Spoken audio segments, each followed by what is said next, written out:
다윗의 군대와 압살롬의 군대가 대치되는 상황에서 다윗은 왕이 성 안에 있으면서 우리를 돕는 것이 좋을 것 같다는 백성들의 의견을 따르죠. 압살롬의 군대가 오지 다윗을 표적 삼고 있으니 그들이 원하는 대로 앞에 나서지 말고 뒤에 남아서 도울 수 있는 일을 하라. 그게 뭘까요? 기도해 달라는 거죠.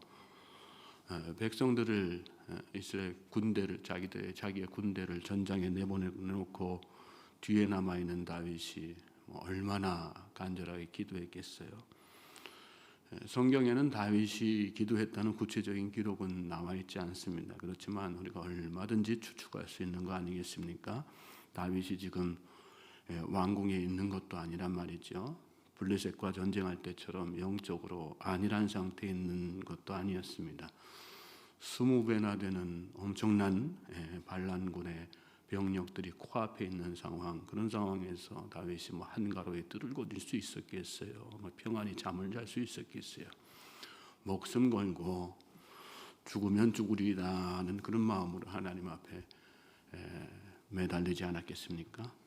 여러분, 전쟁의 승패는 기도에 달려 있는 것입니다. 싸움에 이기고 지고는 하나님에게 달려 있는 것이지 사람의 능력 또 사람의 많고 적음에 달려 있는 것이 아닙니다.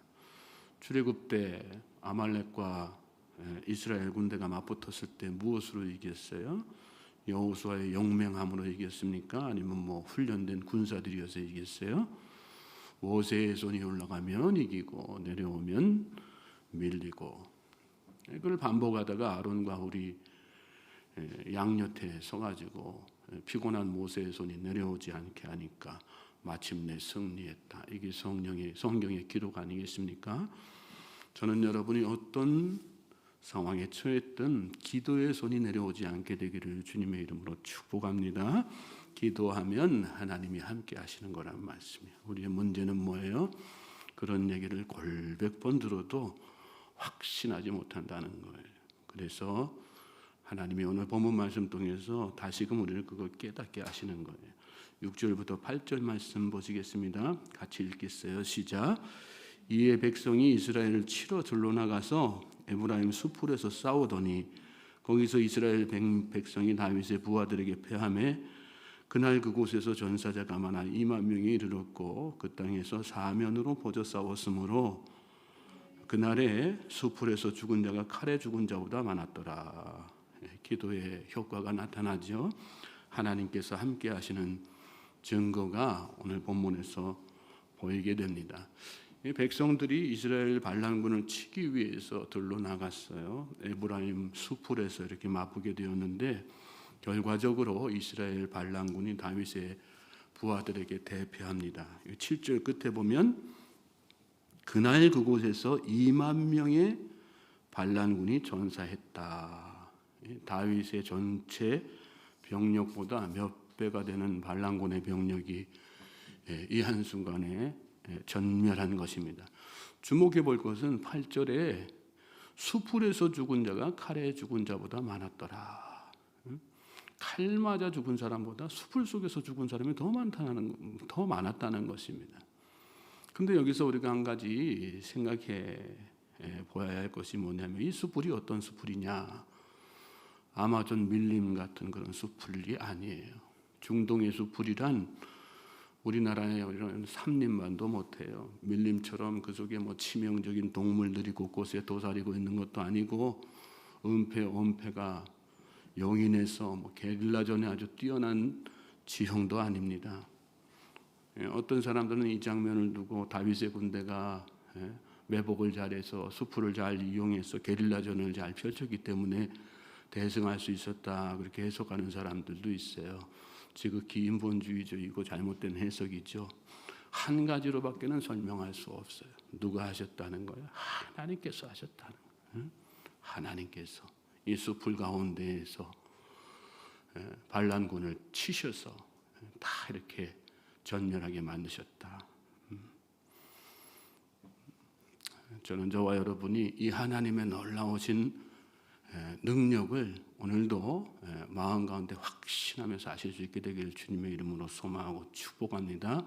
하나님께서 하시고자 하시면 못할 일이 없으신 거예요. 믿음은 어떤 상황 가운데서 그걸 마음속에 확신하고 사는 거죠. 그래서 오늘도 담대하게 살고, 그래서 오늘도 상황이 어떠하든지 평안하게 살고, 그게 오늘 믿음 생활 아니겠습니까? 9절 말씀 보세요. 압살롬이 다윗의 부하들과 마주치니라. 압살롬이 노새를 탔는데 그 노새가 큰 상술나무 본성한 가지 아래로 지날 때에 압살롬의 머리가 그 상술나무에 걸림에 그가 공중과 그 땅 사이에 달리고 그가 탔던 노새는 그 아래로 빠져나간지라. 압살롬이 참 우스운 상황이 됐죠. 다윗의 부하들과 마주쳐서 이런 상황이 된 게 아니라 이 압살롬이 노새를 타고 막 이렇게 전쟁에서 이렇게 설치다가 머리가 상술나무 가지에 걸린 거예요. 그래가지고 자기는 나무에 대롱대롱 매달리고 그 사이에 노새는 빠져나가지고 혼자 그렇게 매달린 그런 상황, 아무것도 못하는 그런 상황이 된 것이죠. 그런 상황에서 다윗의 부하들과 이렇게 마주치게 된 것입니다. 압살롬에게 머리는 얼마나 자랑거리였어요. 왕관 못지않게 왕관처럼 귀하게 여겼지 않습니까? 그 자랑하면서 사람들 앞에서 위풍당당하게 내가 왕이다 그렇게 했잖아요. 근데 그 자랑거리가 도리어 걸림돌이 되죠. 그래서 그걸로 인해서 아무것도 못하고 무력하게 돼서 꼼짝없이 이렇게 죽고 마는 그런 상황이 된 것이. 여러분, 오늘 우리의 자랑은 무엇입니까? 오늘 여러분의 머리는 무엇입니까? 내가 자랑하는 거, 내가 내세우는 것, 내가 머리 삼는 것, 그것이 무엇이냐에 따라서 우리는 영광스러운 삶을 살 수도 있고요. 이 압살롬처럼 꼼짝달싹 못하는 치욕스러운 삶, 수치스러운 삶을 살 수도 있는 것이란 말씀이에요. 저는 저와 여러분이 항상 하나님을 머리 삼을 수 있길 바랍니다. 예수님을 머리 삼고 예수님을 자랑으로 삼는 저와 여러분 될 수 있길 바랍니다. 우리가 가진 게 자랑이 되는 게 아니에요. 우리 그리스도인들은 언제 어느 곳에 무엇을 하든지 항상 주님이 자랑이 되어야 되고 주님이 우리의 머리가 되셔야지 되는 것이란 말씀이에요. 가정도 마찬가지예요. 가정도 하나님이 머리가 되시고 또 예수 그리스도가 호주가 되는 가정은 어떤 상황 가운데서도 하나님께서 그 가정을 지키신단 말씀입니다. 10절 13절 말씀 또 같이 읽겠어요. 시작. 한 사람이 보고 요압에게 알려 이르되 내가 보니 압살롬이 상수리 나무에 달렸더이다 하니 요압이 그 알린 사람에게 이르되 내가 보고 어찌하여 당장에 쳐서 땅에 떨어지지 아니하였느냐 내가 내게 은 10개와 띠 하나를 주었으리라 하는지라. 그 사람이 요압에게 대답하되 내가 내 손에 은 1000개를 받는다 할지라도 나는 왕의 아들에게 손을 내지 아니하겠나이다. 우리가 들었거니와 왕이 당신과 아비새와 이때에게 명령하여 이르시기를 삼가 누구든지 젊은 압살롬을 해하지 말라 하셨나이다. 아무 일도 왕 앞에는 숨길 수 없나니 내가 만일 거역하여 그의 생명을 해야 되었더라면 당신도 나를 대적하였으리다 하니. 압살롬이 대롱대롱 매달려 있는 거를 다윗의 부하 중에 한 사람이 이렇게 발견했어요. 그래서 요압에게 알렸죠. 10절에 보면 내가 보니 압살롬이 상수리나무에 달렸더이다. 그랬더니 요압이 그 알린 사람에게 뭐라고 얘기해요? 왜 그냥 가만히 있었냐? 당장에 쳐서 떨어뜨렸어야 되는 거냐? 죽였어야 되는 거 아니냐? 그 얘기예요. 그랬다면 내가 내게 은 10개 띠 하나에게 주어서 포상했을 거다. 그렇게 이야기하죠. 그런데 그 얘기를 들은 그 사람이 요압에게 뭐라고 대답해요? 내가 내 손에 은 1000개를 받는다 할지라도 나는 왕의 아들에게 손을 대지 아니하겠나이다. 우리가 들었거니와 왕이 당신과 아비새와 이때에게 명령하여 이르시기를 삼가 누구든지 젊은 압살롬을 해하지 말라 하셨나이다. 저는 이 말씀이 정말 도전이 됐어요. 은 1000개를 받는다 할지라도 나는 왕의 아들에게 손을 대지 않겠습니다. 이렇게 말한 이유가 뭐예요? 왕의 명령이기 때문에, 뭐 어설픈 박애 정신이나 이런 것 때문에 그런 게 아니에요. 매달려 있는 압살롬 이지만 나서서 죽일 수 없는 용기가 없었던 것도 아니란 말씀이에요. 뭐 때문에요? 왕의 명령이었기 때문에. 오늘 우리 믿는 신앙인들이 하나님의 말씀을 이렇게 지키고 있는가? 여러분은 하나님의 말씀을 은천개를 날린다고 할지라도 지킬 그런 어떤 굳은 결의의 의지가 있습니까? 더군다나 이 부하는 자기가 직접 들은 명령도 아니었어요. 요압과 아비새와 이때에게 명령하는 것을 곁에서 들은 것뿐이에요. 그런데도 왕의 명령이기 때문에 나는 은천개를 얻는다 할지라도 왕의 명령을 어길 수 없다. 그런 마음으로 왕의 명령을 지킨 거란 말씀이죠. 우리는 나에게 하신 말씀조차도 남의 얘기로 흘려듣고 애써 외면할 때가 참 많습니다. 그러면서 세상과 타협하고 사는 거죠. 말씀보다 내 의지, 내 생각, 내 소견에 옳은 대로 행하는 경우가 훨씬 더 많습니다. 그게 오늘 우리의 본 모습이에요. 그리고 우리가 신앙생활하면서 실패하는 원인이 또 거기에 있는 건 아니겠습니까? 그것이 바로 사사시대 이스라엘 백성들의 모습이고요. 다음 절에 이어지는 요압의 모습이에요. 14절부터 15절 말씀도 같이 읽겠습니다. 시작. 요압이 이르되 나는 너와 같이 지체할 수 없다 하고 손에 작은 창셋을 가지고 가서 상수리 가운데 나무 가운데서 아직 살아있는 압살롬의 심장을 찌르니 요압의 무기를 든 청년 10명이 압살롬을 에워싸고 쳐 죽이니라. 요압은 다윗의 명령을 직접 이렇게 들었지만 그 명령을 무시하고 상수리 나무에 걸려있는 압살롬의 심장을 찌릅니다. 상수리 나무에 걸려서 꼼짝 못하고 있는 압살롬. 그 얘기는 뭐예요? 얼마든지 포로로 사로잡을 수 있는 그런 상황이었다는 얘기죠. 그런데도 불구하고 창을 3개나 가져다가 압살롬의 가슴을 찌른 것입니다. 성경의 3은 완전 숫자죠. 요압은 다윗의 명령을 완전히 무시했어요. 그러자 그걸 본 요압의 신복들이죠. 청년 10명이 압살롬을 에워싸고 쳐 죽입니다.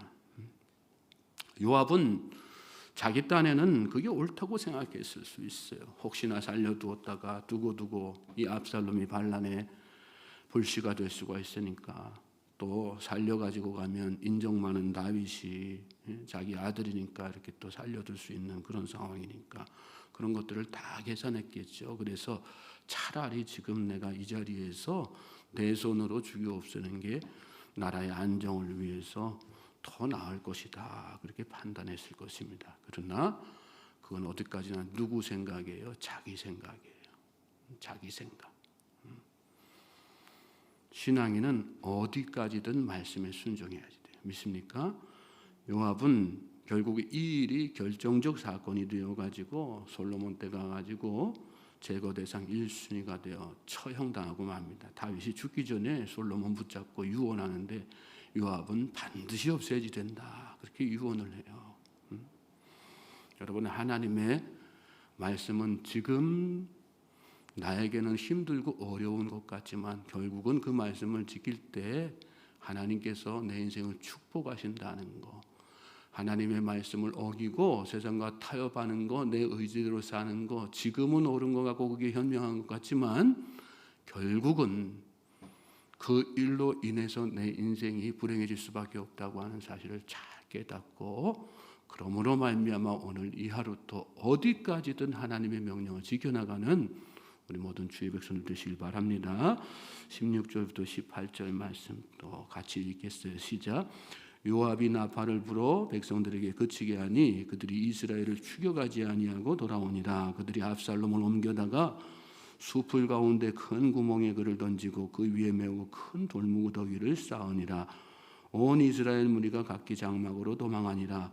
압살롬이 살았을 때에 자기를 위하여 한 비석을 마련하여 세웠으니 이는 그가 자기 이름을 전할 아들이 내게 없다고 말하였음이더라. 그러므로 자기 이름을 기념하여 그 비석에 이름을 붙였으며 그 비석이 왕의 골짜기에 있고 이제까지 그것을 압살롬의 기념비라 일컫더라.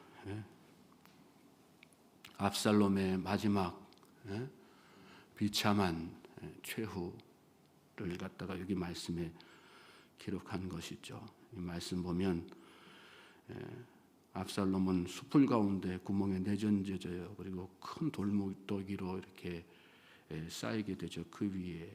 그리고 그 뒤에 이스라엘 무리는 다 도망하게 된 상황이 벌어지게 됩니다. 주목할 말씀은 압살롬이 살았을 때 자기를 위하여 비석을 마련했다. 자기를 위한 비석을 자기가 직접 썼어요. 그래가지고 그러면서 자기 이름을 전할 아들이 내게 없다. 이 말씀대로 자기가 이렇게 말한 대로 그대로 자기 인생이 그렇게 끝나는 것으로 이렇게 보게 되죠. 여러분, 하나님의 손에서 벗어난 인생은 다 이렇게 비참하게 되는 거 많은 거예요. 저는 저와 여러분이 하나님의 말씀을 끝까지 지키고 하나님의 손을 끝까지 붙드는 인생 되시길 바랍니다. 하나님의 기억에 남는 인생이 돼야지 버려지는 인생, 잊혀지는 인생 되면 안 돼요. 내가 내 이름을, 내 비석을 아무리 세워도요, 내가 내 삶의 업적들을 아무리 상세하게 기록한다 한들 하나님께서 기억하지 않으면 다 소용없는 거예요. 우리는 하나님의 기록에 남는 인생이 돼야 되는 거예요. 요한계시록에 그런 말씀들이 나오잖아요. 우리가 하나님 앞에 다 가면 하나님께서 우리가 이 세상에 살면서 무슨 일을 어떤 행동했는지 다 기록하시고요. 그리고 그거 가지고 우리를 판단하신다 말씀하셨어요. 저는 저와 여러분이 그러므로 오늘 이 하루도 더욱더 한편으로는 하나님 앞에 소망과 기대, 또 하나님께서 베풀어 주실 은혜에 대한 어떤 비전을 가지고 사시되, 또 한편으로는 나의 모든 상황을 다 일일이 기록하고 계시고 기억하신다는 그런 하나님 앞에서의 두려움을 가지고 하나님 앞에 나아가는 이 복된 날 되시길 바랍니다. 그럴 때 하나님께서 이 하루도 여러분들과 함께 하시고 여러분 삶 가운데에서 어떤 영적 전쟁이 벌어지든 그 모든 전쟁에서 승리하게 하실 줄로 믿습니다.